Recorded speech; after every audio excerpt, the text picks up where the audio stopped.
In his book Aion, Jung mentions about what is called as involuntary or repressed individuation, where he talks about the task of individuation imposed on us by nature when we ignore the personal commitment to realize our wholeness or completeness.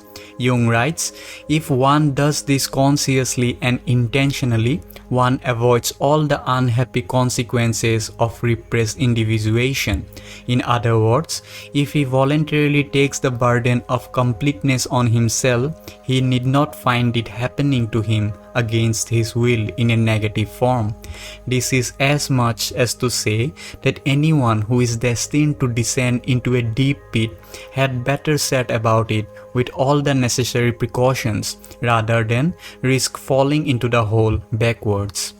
If a person does not consciously accept the task constellated in him or her, that person is caught in a situation of repressed involuntary individuation. This dynamism may lie behind certain chronically unlucky people who are perpetually accident-prone, and in extreme cases, repressed individuation can even kill you.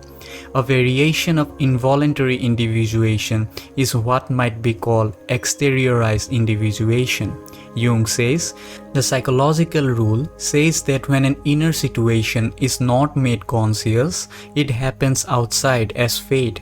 That is to say, when the individual remains undivided and does not become conscious of his inner opposite, the world must force him to act out the conflict and be torn into opposite halves. The idea is that if the opposites have been activated in the process of individuation, and if one remains unconscious of that fact, the unconscious opposite manifests itself in one's environment.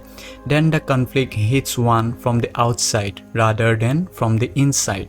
Hence, Jung suggests to always try to consider any such external events that come your way as external dreams.